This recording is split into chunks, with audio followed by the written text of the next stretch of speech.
Good evening, everybody. Good morning for Don and for people who are on the West Coast. It's a pleasure to be here tonight. Unfortunately, I'm not Lucie Carrier, and it's a pleasure to replace her. But I would really prefer her to be giving the talk because she had to cancel for serious family reasons. I would like also to dedicate my presentation to a good friend and colleague who passed away just a week ago, who is Matti Movsessian. If around the participants to this webinar there are PDEs aficionados, they all know well Matti, who was in the field of phosphodiesterase for all his career and played an important role. But also we know him, or we remember him as a very atypical fellow who always had very interesting and original ideas at meetings, and also had an interesting strange of humor. And I appreciated that each time we met, he was speaking to me in French and giving me some extracts from some French songs that he was probably the only one knowing overseas. So, Matti, we really miss you, and I must say that your haircut was always a big mystery for me, and I was quite jealous of it. Okay, so here is the topic of my talk, cyclic EMP and cardiac function. We know that cyclic EMP acutely is good for the heart, but long stimulation or chronic stimulation leads to exhaustion and heart failure. And so this is a cartoon showing what we know more or less today about cyclic EMP signaling in cardiac myocytes with different organelles, different pools of cyclic EMP, which regulates the phosphorylation of the proteins in these pools by local pools of A kinase, protein kinase A, which is anchored to A caps. And so having local cyclic EMP production, local PK activity, and nearby proteins that can be phosphorylated are very important aspects of the regulation of the cardiac function. And PDEs, which are phosphodiesterases, they control these pools of cyclic EMP, and they are also quite a big family, as we will see in a minute. And by being located at different places within the cell and with different biochemical properties, they can really fine-tune the level of cyclic EMP and thus the level of cyclic EMP-dependent protein kinase and protein phosphorylation. Just, I will focus on cyclic EMP PDEs. We know today that in cardiac myocytes there are 5 families of cyclic EMP PDEs. They are not exclusively cyclic EMP PDEs. Some hydrolyze both cyclic EMP and cyclic GMP. They differ mainly in their N-terminal, where they can have a phosphorylation site, addressing sites. The catalytic domain is relatively similar, and their kinetics, their biochemical activity is depending on their affinity and also on their Vmax, which is quite different for the different PDEs. I will first focus on PDE2, and in the second part of my talk on PDE4. So PDE2, as you see, is an enzyme that hydrolyzes both cyclic A and cyclic GMP in the high micromolar range, 30 micromolar to 10 to 30 micromolar concentration. In human heart, PDE2 is expressed, and it is increased in heart failure, as we can see here from a paper published in 2013 from our lab, where in dilated cardiomyopathy and ischemic cardiomyopathy, we have an increase in PDE2 expression. Also in a dog heart failure model in rapid pacing, and in a rat model of osmotic pump with catecholamine, with isoprenaline. We have also an increase in activity in heart failure in human, in dilated and ischemic cardiomyopathy. And also in this rat model with isosmotic pump with isoprenaline, both towards cyclic AMP and towards cyclic GMP, the PDE2 activity is increased in this model. So the question is whether the increase in PDE2 expression and activity in heart failure, hypertrophy and heart failure, is it good or is it bad? So to address this question, with Ali El-Armouch in Dresden, we constructed a transgenic animal with a cardiac selective overexpression of PDE2. And so this is a PDE2 TG mice, where you see that the relative expression of PDE2 over wild type is strongly increased. And so we characterized in the circulation research paper 3 years ago, we characterized the function of the animals by echocardiography in vivo and then also at the cellular level. What we can see is that the basal contractility of this PDE2 TG mice is increased. They still respond to the vitamin nicely. And their heart rate is decreased, which responds also to the vitamin, but you see that the level of heart rate is smaller in these transgenic mice as in wild type. And we are studying now in the lab with Delphine Mika at the sinoatrial node. The cardiac output, which is a product of the two, is actually unchanged between the two. And there is no sign of significant hypertrophy in this animal model. The heart rate remains lower in the transgenic mice all over 24 hours, as you can see here. And the heart rate variability is larger in these transgenic animals as compared to wild type, which is normally, excuse me, a good sign of health. They are capable of doing exercise, as you can see here. Their capacity to run is similar. Their capacity to increase heart rate with activity is present, but still the heart rate remains lower in these transgenic animals. Over a long period of here 18 months, we can see that the ejection fraction remains higher all over the lifespan. Heart rate remains below the wild type. There is no sign of hypertrophy. And what is interesting is the lifespan of this animal is longer than the wild type. They tend to live a bit longer than the wild type animals. We also checked for a longer time. Here is up to 110 weeks. And we see in the wild type animal a development of hypertrophy, which is normal with age. And this development of hypertrophy is much reduced or is actually not significant in these transgenic animals. And also in vivo, with rapid pacing protocol, we can elicit ventricular tachycardia in wild type animals. And this is strongly reduced in the transgenic animals.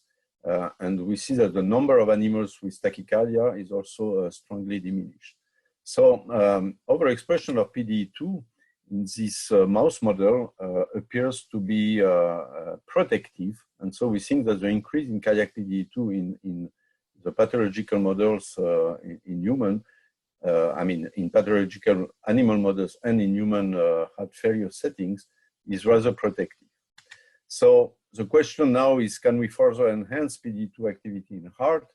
The answer is yes. This is something that is ongoing work with laboratory of Emilio Hirsch in Torino, Giampiero Margaria, who was a PhD student, joint PhD student between Emilio's lab and our lab, constructed adeno-associated virus with overexpression of PDE2.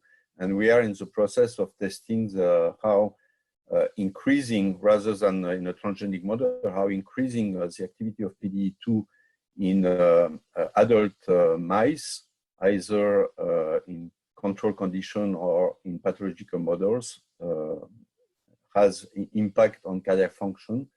And this is something that I will show you maybe on another occasion. Now, on the second part, I would like to talk on cyclic cyclic Emp phosphodiesterase, which is highly selective for cyclic Emp, which is PDE4 family.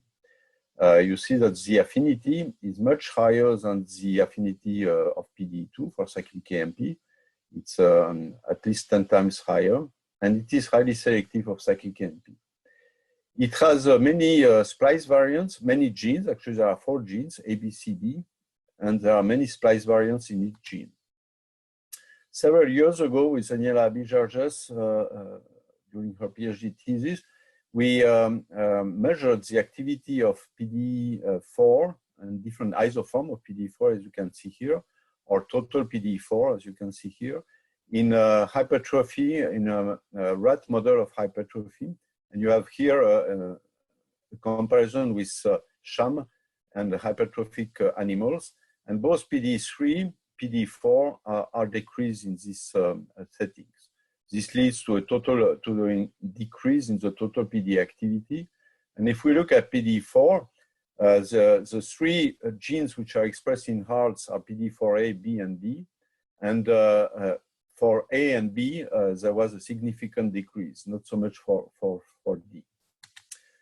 So this decrease, as for PDE2, we can ask whether this is good or whether this is bad for heart failure. Is it an adaptation or is it rather contributing to the disease? So we think it's rather a bad thing to have a PDE4 decrease because we have several evidence. This is a recent study that was published in JMCC last year, which was done in the lab on pig ventricular myocytes, adult pigs, where we measured using ion optics intracellular calcium and also cell shortening, but here I only show calcium transient. And we see that these animals respond nicely to isoprenaline, but when we inhibit PDE4 with this compound, which is a good selective inhibitor, we have it elicits spontaneous calcium waves. As you can see here, cells with spontaneous calcium waves are strongly increased in the presence of the PDE4 and also the number of oscillations. In longer time ago, in 2012, we did some work on human atrial tissue. And there also we saw that PDE4 inhibition with the same inhibitor here has a positive effect on calcium current. And with Christoph Mack in Germany, we measured the dose response to norepinephrine and the how norepinephrine elicits arrhythmia.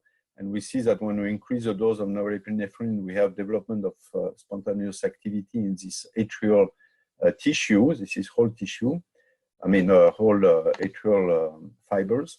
But when we inhibit PDE4, the number of arrhythmias is strongly increased. And so we wanted to follow on that in the mouse, and with Jérôme Leroy and several people in the lab, and mainly Marco Conti's lab, who constructed knockout animals for the 3 main genes which are present in the heart. We first of all, we checked that the 3 isoforms are expressed in mouse heart, and with the different knockout animals that were generated by Marco Conti, we found actually that the PDE isoform, which was very important for the regulation of calcium current and EC coupling in the cardiomyocyte, was the PDE4B isoform, not the A. The D also, but not at the level of the calcium channel, but the calcium channel was mainly regulated by PDE4B. This is a wild-type mice where we see that the calcium current response to isoprenaline, which you see here, a 15-second application of isoprenaline causes an increase in calcium current and then a decrease. Here we see that in the inhibition, in the presence of the inhibitor of PDE4, there is a strong stimulation and a slowdown of the decay.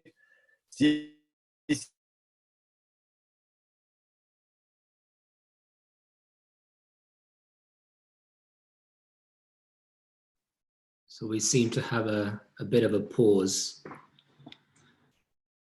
much reduced in the PDE4. Studies showed that the knockout animals had spontaneous calcium waves, oscillations, and in vivo with echocardiography and ECG recording, we could see that a knockout animal developed ventricular tachycardias much more prominent than in wild-type animals. And recently, this is now a study that is in press in circulation. We found that PDE4B is decreased in human heart failure. This is a non-failing heart and this is ischemic cardiomyopathy or dilated cardiomyopathy.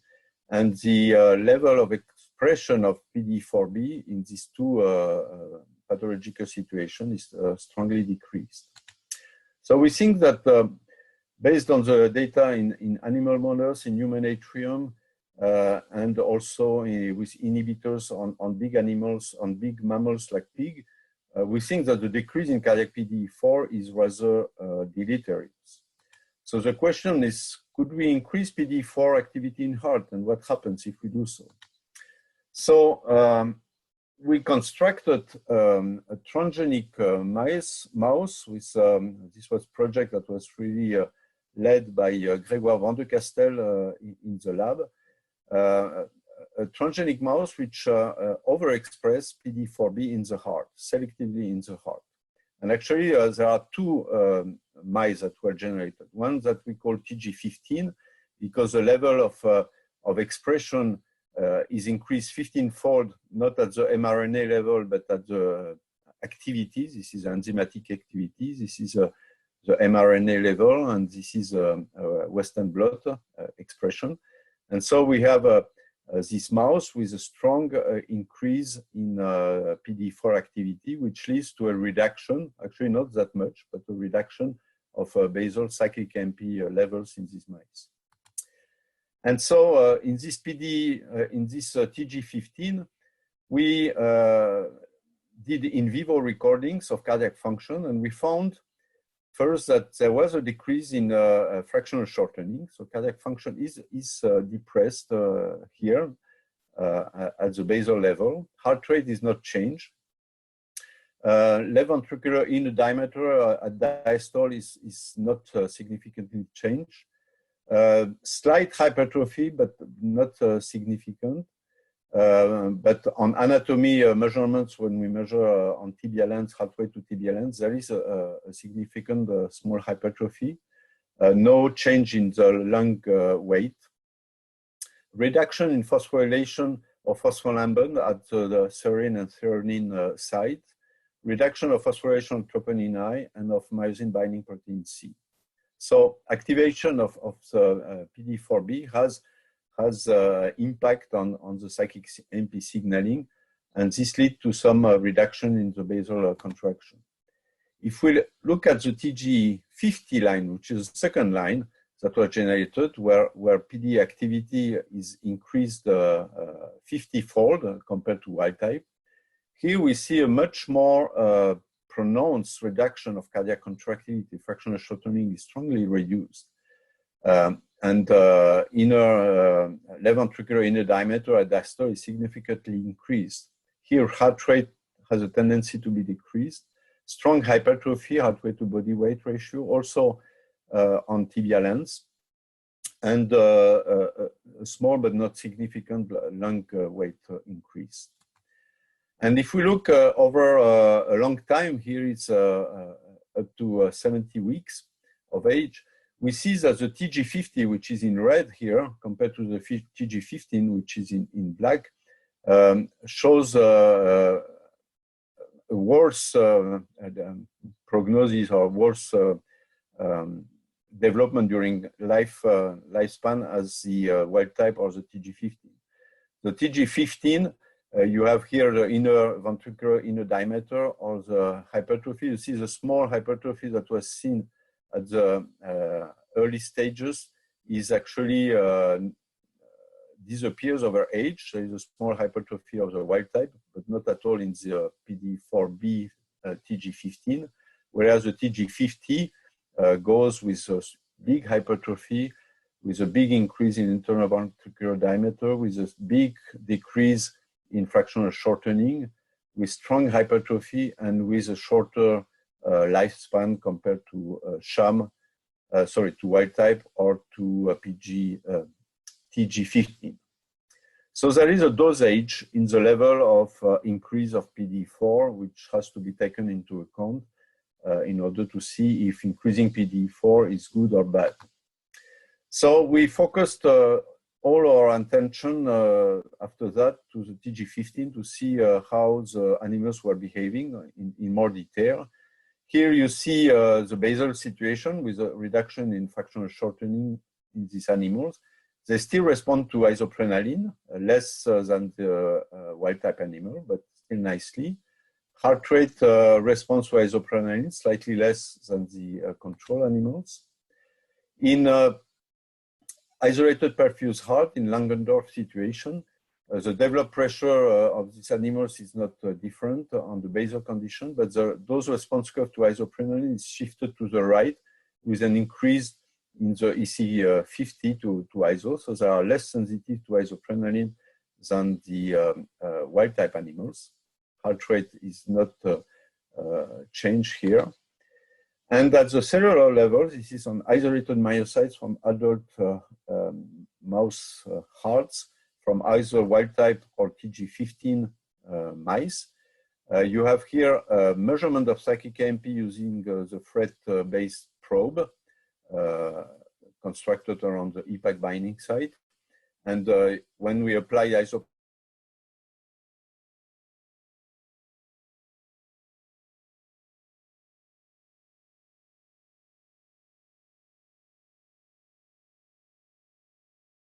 for 15 seconds here, 30 guys probe on PKA, we have another nice stimulation of PKA activity in wild type, much reduced in the TG15. And this is on L-type calcium current, a nice response to ISO of L-type calcium current in the wild type, much less in the transgenic animals. This is contractility and calcium transient data. We're using the ionoptic system. And we see that the response to isoprenaline on sarcoma shortening or on calcium transients is shifted to the right and with less maximal stimulation. And there is also an increase in the kinetics of relaxation, both on the calcium transients and on the sarcoma shortening. Next, we wanted to test some pathological situations. And there are two different pathological situations that we tested. One, which is the infusion of catecholamines in using mini pump, and this is a mini pump implantation with isoprenaline over 4 weeks, with echo being done at the implantation 2 weeks after and 4 weeks after. And we have here the wild type with sodium chloride, the wild type with ISO. So you see the wild type with ISO, which shows a reduction of the fractional shortening progressively. And we have also the left ventricular weight over body weight. And you see that the wild type with ISO has an increase in hypertrophy.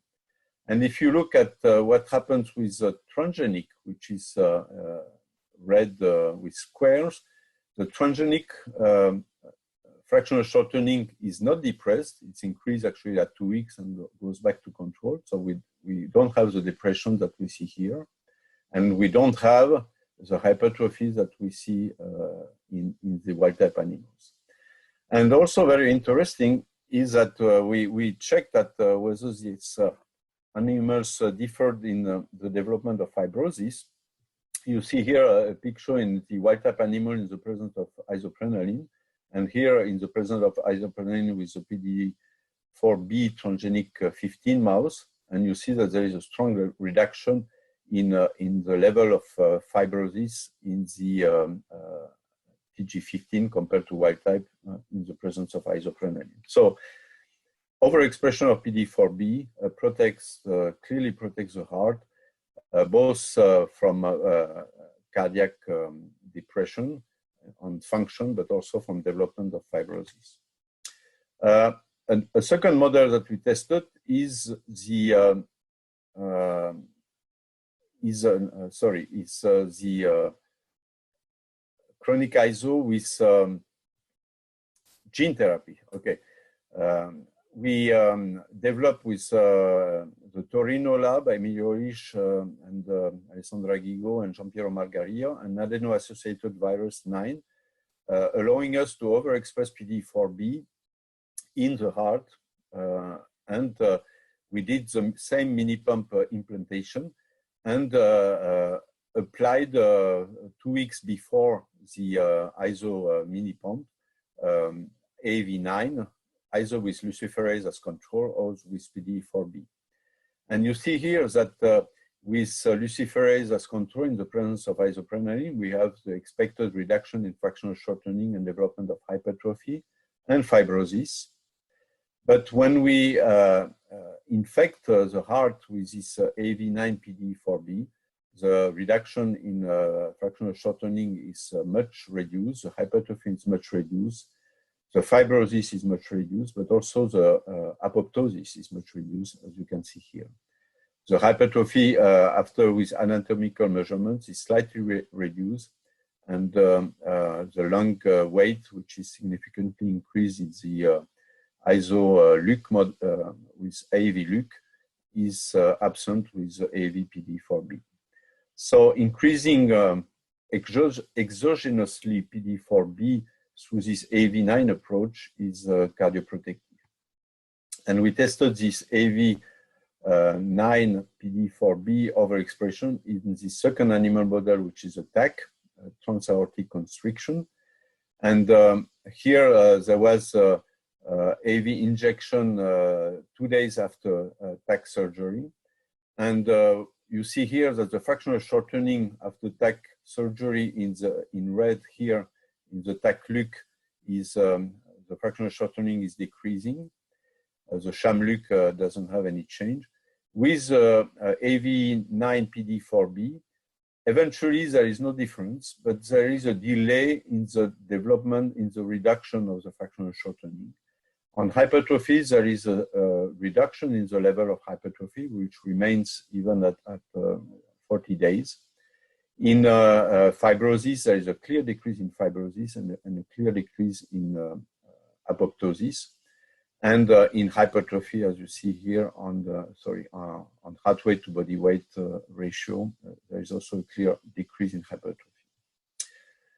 So with this, I will conclude. First, on the first part on PDE2, we know in heart failure that we have a profound rearrangements of PDE. I showed you on PDE2 and PDE4, but there are also PDE3, which is decreased, PDE4, which is decreased.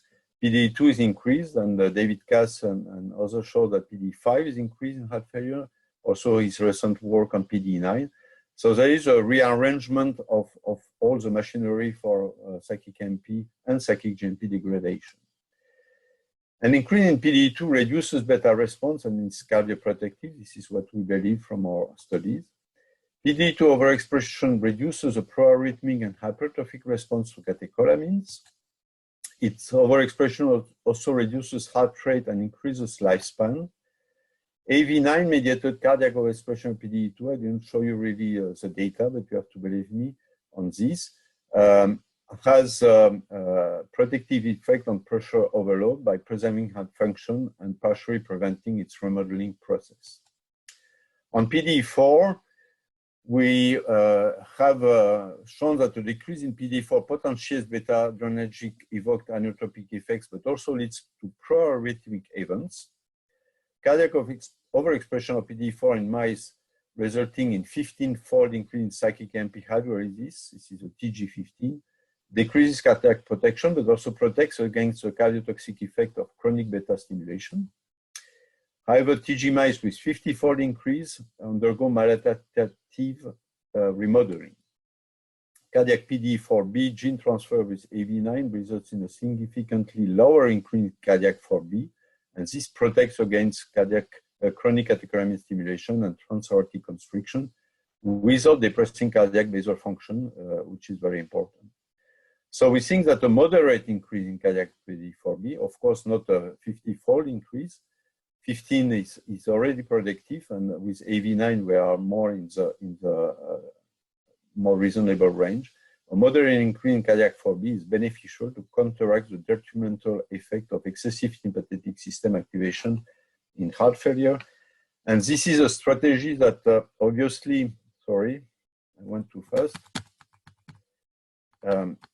This is a strategy that can be done with adeno-associated virus, but we hope also to be able to find molecules which can do that, which will be much more feasible to achieve in clinics than AV9.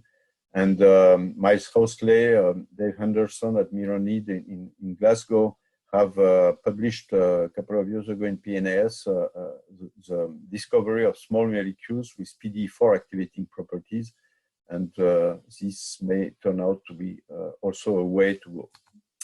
With this, I would like to thank all the laboratory which has contributed to this work, and mainly Grégoire Van de Castel and Jérôme Leroy, who were PIs in this PDE4 projects, and all the people who contributed to this. And unfortunately, I will not have time to detail them all, but they all played an important part.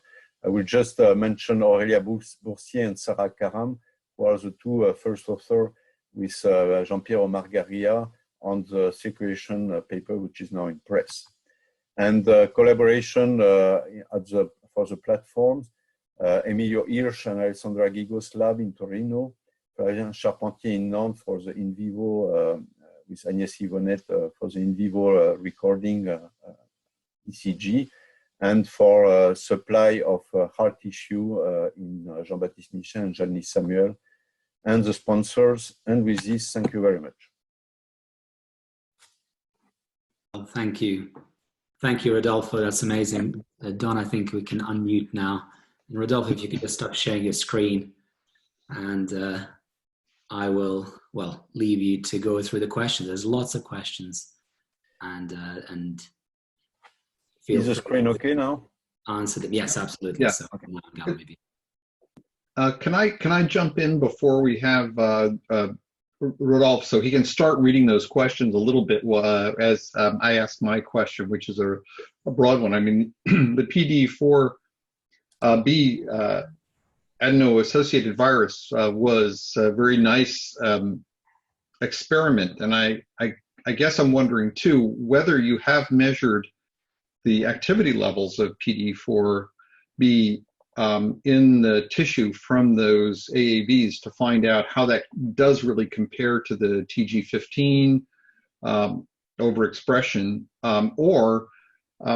and do you see that there's a gene dosing possibility here? Could you, for example, even analyze your cohort of AAV9 animals into what level they achieved and what benefit they achieved? Because there might be a sweet spot, as you point out, at a lower level than the TG15, and there might be a differential to pick out in those PDE4 AAV mice. Yeah, so you mean animal variation, basically? Yeah. From one animal to the other, whether the level of expression differs from one animal to the other, and whether the change in contractile or in vivo parameters somehow depends on this level, if I understood your question. Right. And so there might be a sweet spot for the benefit without limiting contractility at some particular level between 15 and 0. Right. So no, I don't think we did. I'm not sure I can answer exactly that question. But our goal was really to go in these three different conditions, which is very high TG50, middle TG15, and low AV9, basically. And we think that we have here three different situations. Of course, we could go into more detail in each of the. There are a lot of scatter in the points, and maybe take each individual and see how each individual on every parameter that we measure, whether it correlates. I know that Aurelia Boursier did something like that because I asked her to do that on the many animal models that she did, and she tried to correlate all this. And I'm not sure that we figured out something very intelligent from all of this. But at least in these three big series, we have, I think, a clear picture on how we have a dosage effect of PDE for B.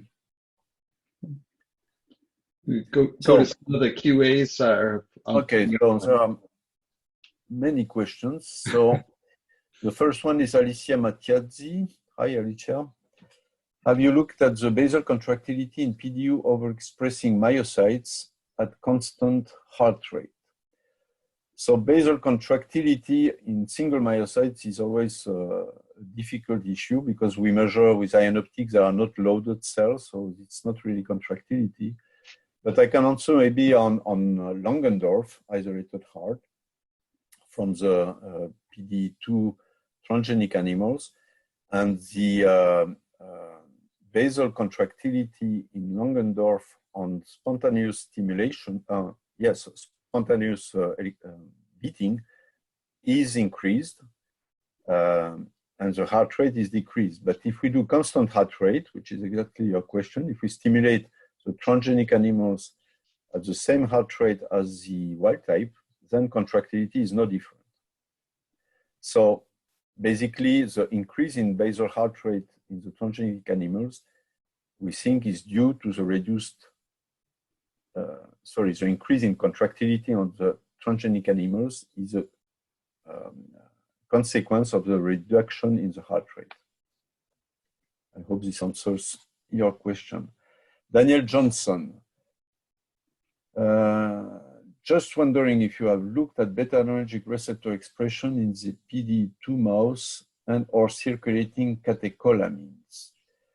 I think we did, I'm pretty sure we did the beta-adrenergic receptors, as we did other PDEs also. We wanted to be sure that overexpressing one PDE would not affect other. But right now, I cannot recall. I'm sure that if we did it, there was no change, but I cannot 100% tell you that we did it. Circulating catecholamines, no, we certainly have not done that. Mike Shattuck, hi Mike. You may get to this, but what is the blood pressure in the PDE2 overexpressors? It's normal. I know this was done in Ali Al-Almush's lab, and there was no change in the blood pressure. If the heart rate is normal, is the decrease in heart rate and the change in heart rate variability simply a reflection of their baroreceptors working normally and lowering their heart rate because ejection fraction is increased? Has blood pressure changed, or has their baroreceptor gain changed? So, yeah, I'm not sure I can completely address this question. The decrease in heart rate, now we have ongoing studies in the lab. That's Delphine Mika, who is studying the mechanism responsible for this decreased heart rate in these transgenic models. And as I maybe mentioned, in isolated Langendorf perfused heart, so they are denervated hearts, the heart of PDE2 transgenic animals beat slower than the heart from wild type animals. So there is an intrinsic heart rate reduction within the heart. And now we believe that this is due to PDE2 overexpression at the level of the sinoatrial node. So by reducing heart rate, yes, we will increase heart rate variability as what happens with parasympathetic stimulation. So I don't know whether your question addresses exactly what I was saying, but blood pressure not being changed, heart rate being decreased, I am not surprised that heart rate variability is increased. But whether this is due to baroreceptor, I would say probably not. Vibarani, have you explored the role of epigenetic regulators, microRNAs, in differential expression of PDE family members during hypertrophy and other cardiac pathologies? No, we have not done that. This is a very interesting question because by knowing now that different isoforms are regulated differently in the pathological situations, this may very well mean that there are some important regulators at the microRNA or other levels which would need to be explored. Susan Hollett. My lab's work has shown that cyclic AMP levels are lower in ventricular myocytes in female mice and male mice. Yeah, I've seen that nice paper in GMCC, I think, a few years ago. PDE4B levels were higher in females. Can you tell us if you have explored PDE in males and females, and if the data you have presented is only for males? Yeah, sorry, Susan, this is only data in males. We have not explored systematically differences in sex and gender, but we clearly should do that. But and Rodolphe, sorry to interject, so does that maybe change post-menopause? Yeah, I mean, this is an obvious question to address, but I cannot answer at this point. Thomas Brandt. Is there evidence for genetic redundancy between PDE4 isoforms? Hi, Thomas. The redundancy. It's difficult to say. I mean, when you look at a single cardiac myocyte, how many different isoforms, different families? We have PDE1, we have PDE2, 3, 4, 5, not 6. 6 is in the retina. 7, 8, 9, and now 11. I think Chen Yan showed that recently. And in each of these families, there are often different genes, and in each of the genes, there are often different splice variants. So that means a given cardiac myocytes can have, I don't know, 30, 40 different PDEs. And so, yes, one could think that there is redundancy. Now, it may be redundant if all these PDEs were all exactly at the same place all over the cell. It may not be redundant if specific ones, specific PDEs, are at specific places interacting with specific proteins, specific pools of cyclic AMP regulating specific phosphorylation of proteins. And this is, I think, what is taking place. And we don't have yet the full picture to describe all that. PDE4D was shown in Stefan Lennart, Andy Marks, and Marco Conti paper in Cell, I know, 10, 12 years ago, to be more localized to the ryanodine receptor. We showed PDE4B more localized to the L-type calcium channel. So they are not redundant because they are not at the same place.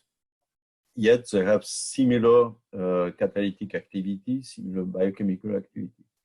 Now there is also an important aspect that different families of PDEs have a very different catalytic activity and different affinity.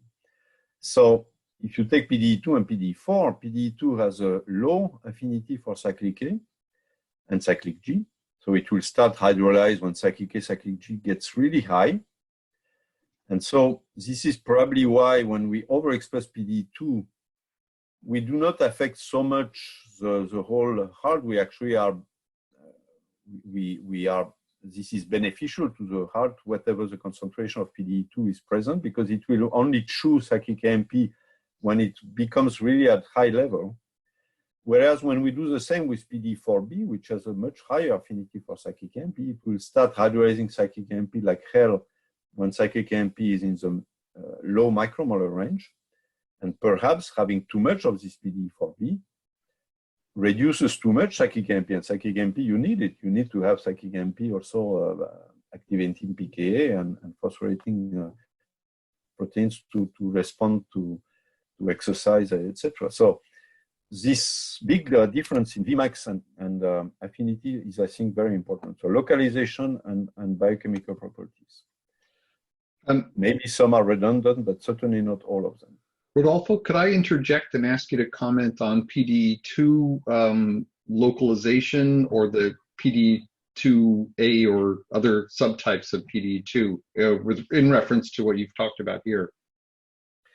Yes, so in your nice introduction, you referred to a very early work back in '86 in the Nature paper with Chris Hartzell.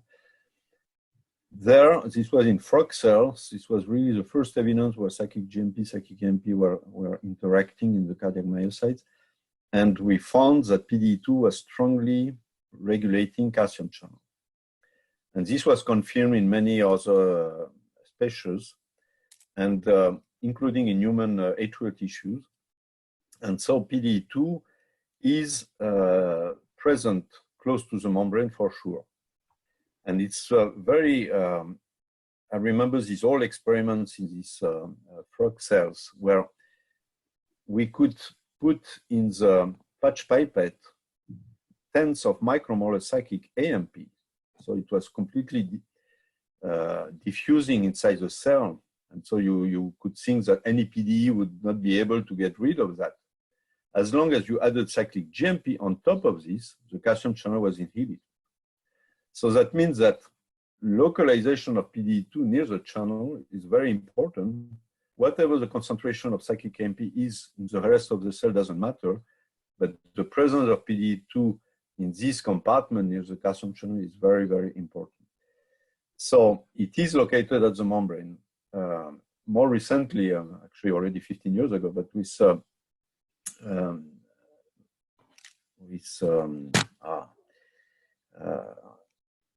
measuring cyclic GMP with a cyclic nucleotide gated channel with Liliana Castro in a circulation paper in 2006, we showed that PDE2 is also important to regulating cyclic GMP at the membrane when it is activated by ANP, BNP, but not so much when cyclic GMP is elevated by soluble guanylate cyclase. So PDE2 is at the membrane. But you ask about different isoforms, and there are different isoforms. There are three, actually, PDE2A. There is only one gene, but three. Experience. And A1, A2, and A3. And you can find them everywhere, but more concentrated at the membrane or more in the cytosol or more in intracellular membranes, like Claire Nunier showed expression of PDE2 also in SR membrane, nuclear membrane. And there is also an isoform which is localized more specifically to mitochondria. And so we published also recently a paper showing that PDE2 plays a role in regulation of cyclic AMP in the mitochondria, where cyclic AMP is produced by a soluble adenyl cyclase isoform. So yes, three isoforms and different localizations. Don Morris. Hi, Don.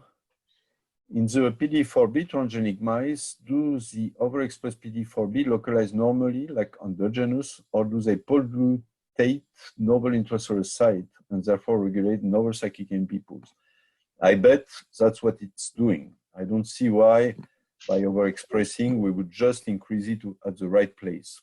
And certainly in the TG50, we must have PDE4B being located everywhere.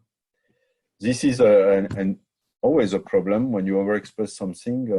Are you putting it at the right place? I cannot answer to this. I hope it goes also at the right place, but I'm sure that depending on the level of overexpression, it may go somewhere else. Roman Tikhomirov. Did you have a chance to check correlation between level of fibrosis and level of PDE2 or PDE4? No, but I'm sure we have the data. So, but I mean, we have the data of level of PDE2 and PDE4 in every single animal, that's for sure. We don't have the level of fibrosis in every single animal. But I think we have tissue frozen for every single animal, so perhaps this could be tested. Martin Villapetrov. Hi, Martin. Can PDE2 overexpression reverse hypertrophy on heart failure symptoms? No, reverse hypertrophy or heart failure symptoms. Yeah, so this is the obvious way to go after. I mean, for the moment, the pathological situation, we had either PDE2 transgenic or PDE4 transgenic, and we applied the stress situation. So PDE2 was already there before the stress. Or with the AV9, we overexpress the AV before putting the ISO mini pump or the TAC. It will be the next step to do whether we can reverse. So after development of the stress, can we clearly reverse? I think it will be much easier if we were the molecule to activate PDE4 or a molecule to activate PDE2. I mentioned the work on PDE4 that was published in Miles Hosley group and Dave Henderson at Mironid. We tried hard in my lab to find PDE2 activators because PDE2 has an allosteric domain which is called the GAV domain, which normally is activated by cyclic GMP. So when cyclic GMP binds to PDE2, the cyclic AMP hydrolysis is strongly activated. So there is an intrinsic activator of PDE2, which is cyclic GMP. But what would be nice is would be to have a molecule that binds to this GAP domain, which is not cyclic GMP, which does not activate PKG or any other thing, but which just binds to this GAP domain. And we screen, I don't know, 40,000 molecules on recombinant PDE2. Spent many years on that and unfortunately did not find anything.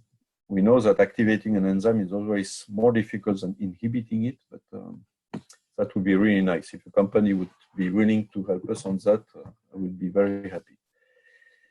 Jacob Hoffman, how did you deliver the AV9? What dosage did you use? So we deliver it through injection on the tail vein, and the dosage is in the paper. I don't recall it by mind right now, but it's in the circulation paper, which is now just in press. Answered, thank you. An anonymous question. Have you looked at ryanodine 2 phosphorylation after PDE4 overexpression to try and determine if this could explain lack of arrhythmias? No, we measure phospholamban, we measure troponin 9, myosin binding protein. I think we tried hard to measure ryanodine receptor phosphorylation. Perhaps Grégoire Van de Castel could answer, but unfortunately we cannot put him into well, Grégoire, you can use the chat or the Q&A to answer if you're online. Okay, Greg, if you're online, please answer to this interesting question. Roman Tikomirov, it is clearly shown that fibrosis level is decreased. So I think this data replied previous question. Do you have any idea how PD4B can decrease fibrosis? No obvious answer to this question.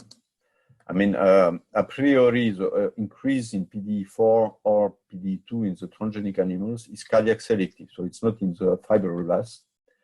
But we know that there is a crosstalk between cardiomyocyte and fibroblasts, so this is clearly, I would say that it's by reducing apoptosis, so death, which finally means less replacement and less fibrosis.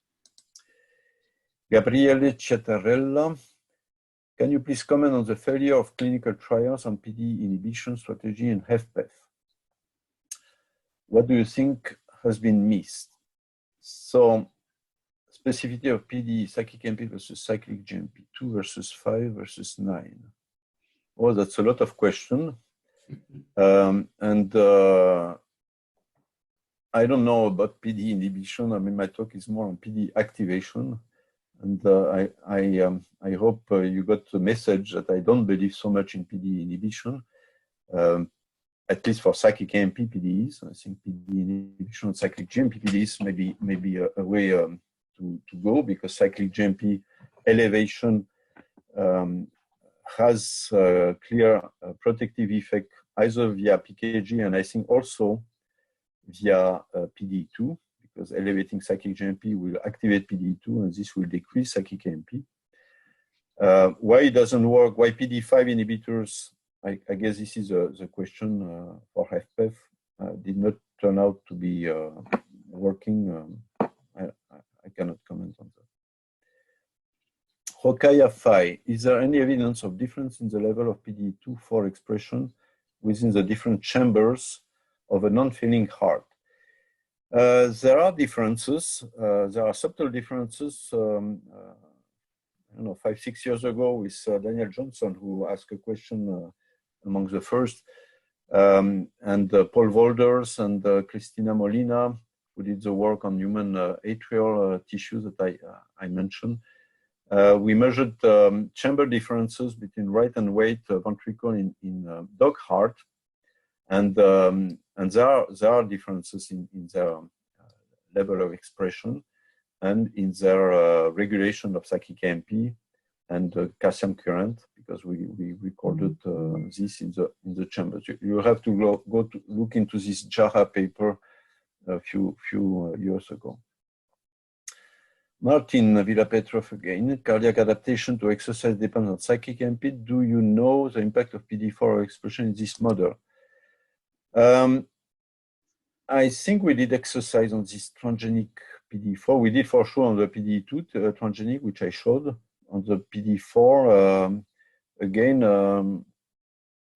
I think they exercise normally, because otherwise it would have struck us, but I'm not sure I have the possibility to answer your question exactly. Jeff Sosterman. Hi, Jeff. I find it interesting that the KDs of PDs vary so much across isoforms. Do you think there may be distinct functional roles for having a low versus high KD, apart from selectivity for cyclic AMP versus cyclic GMP?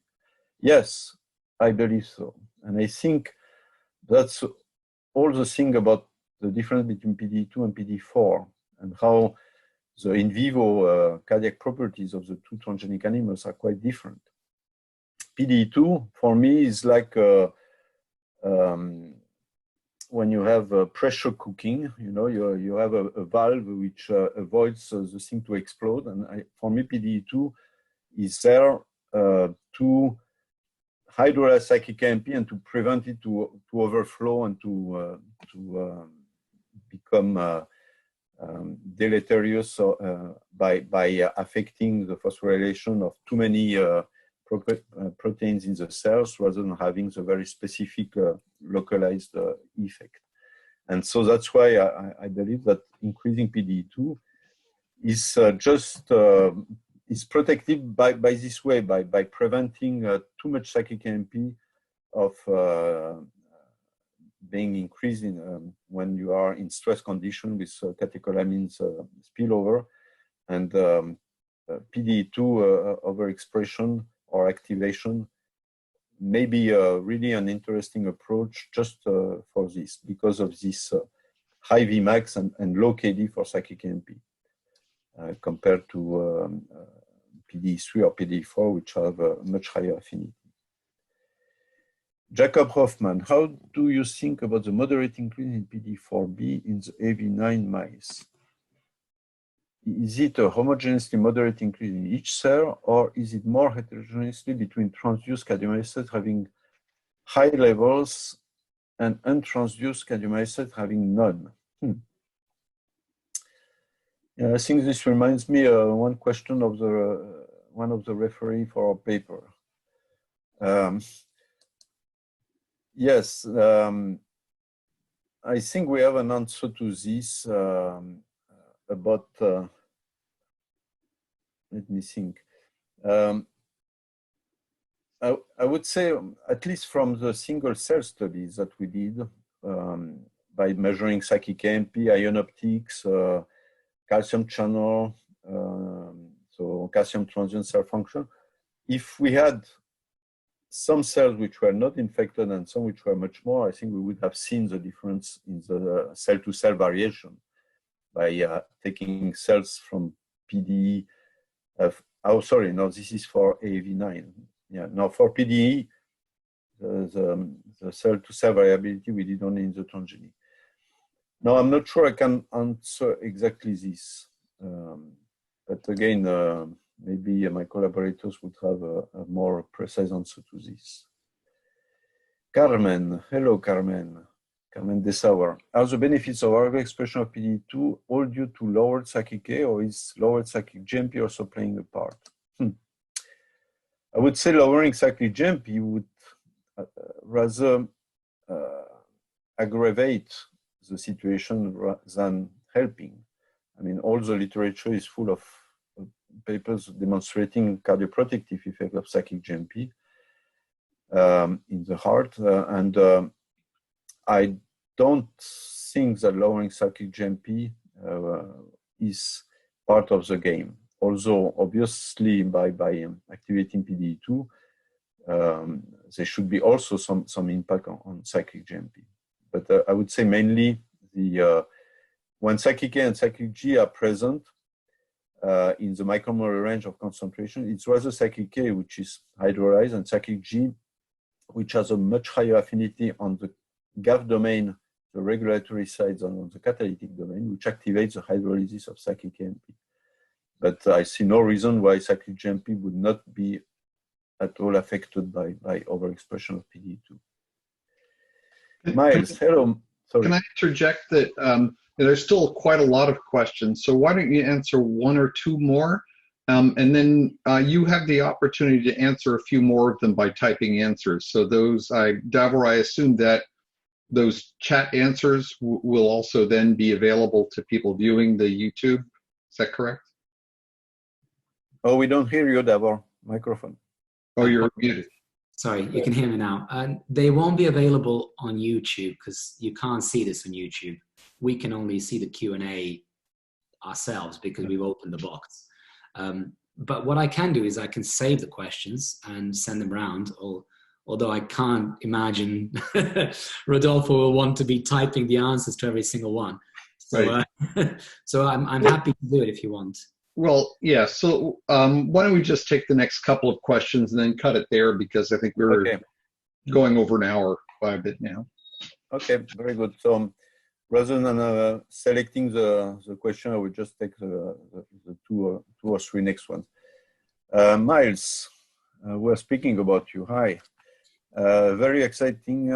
Okay, this I can pass. May I ask which PDE4B isoform was reduced in human heart failure? Looks to me like a long isoform from the molecular weight.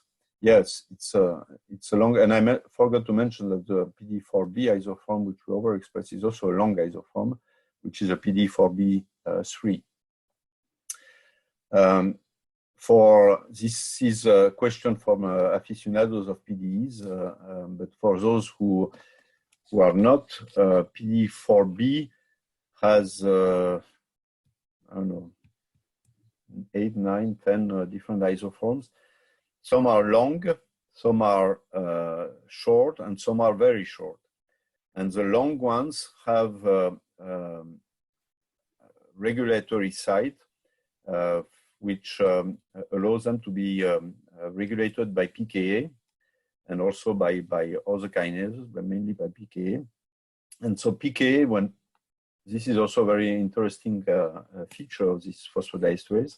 In addition to the localization, Vmax and Km, the different PDEs are regulated by different protein kinases.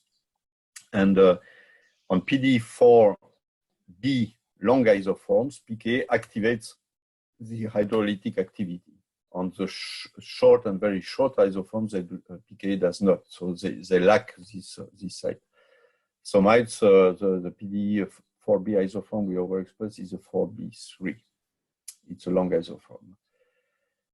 I ask because myelin activators are specific for long and not short PDE4 isoform, and they do activate long PDE4 isoforms, and so that's why we are very anxious to test your compounds, Miles.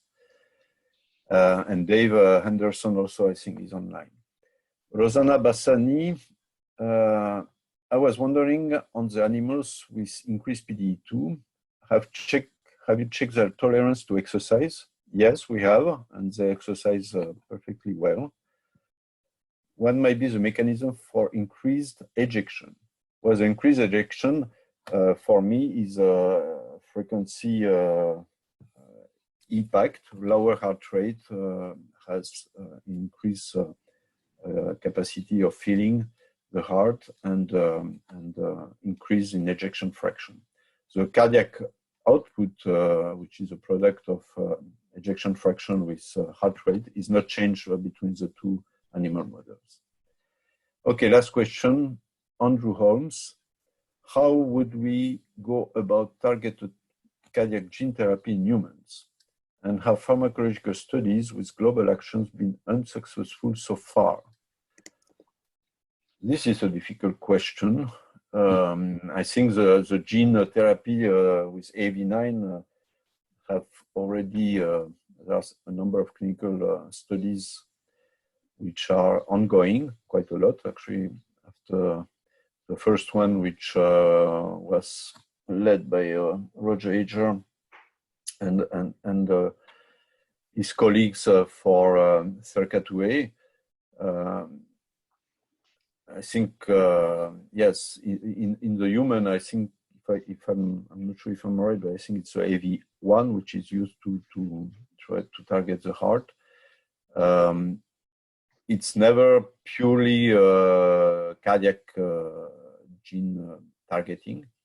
And this is something that all studies have to cope with. But I'm afraid I cannot give much more comment than that to this question because I'm not expert. Okay. Right. Well, thank you very much, Rodolphe. This was a brilliant presentation and very stimulating conversation afterwards. So thank you very much for your presentation. Well, thank you very much, Don, for sharing. And I would like to finish to thank Davor and Mike Shattuck for this great initiative. I think in this lockdown situation, it's really nice to be able to talk about science. It's a great experience to give a seminar, being in my t-shirt rather than in my suits and tie, and to speak to people at different places around the world. Stay safe, everybody. Stay home. And we have to get rid of this bug. Bye-bye, everybody. No, thank you. Thank you very much. I'll just again thank both of you for chairing, Don, and for a wonderful, wonderful webinar. And thank you for putting up with quite a lot of questions. I mean, I think you've gone through about 2/3 of them. So so I can save them if you like and send them over, because I think there's some really good grant ideas here as well. But yeah, I have them on my screen, so maybe I can, but I can save them. And I can save them for you as well, so and send them over. Okay, very good. You can try that as well. You can copy and paste. But in the meantime, for people that are tuned in, thank you for actually turning up in really large numbers again. And I would just like to share my screen one final time, just to again thank Rodolfo, and then announce the webinars for tomorrow. You have the misfortune of having me, but on the plus side, we have a fantastic scientist and a good friend of mine, Matt Ackers-Johnson from Singapore. So we'll talk about the new methods for cardiac myocyte isolation culture, and also show you some of our new data on, well, cellular hypertrophy models. And then we take a break on Wednesday. We've got Rick Southwood for King's College London, talking about predicting the future with nuclear molecular imaging. And then last but not least, Emma Louise Robinson from Maastricht University, talking about the epigenetics, genomics, and how that relates to heart failure and with preserved ejection fraction. So I will stop sharing now. Thank you again, both of you, and enjoy the morning, afternoon, evening, whichever time of the day it is. Thank you very much. Right. Bye-bye. Thank you. Bye-bye.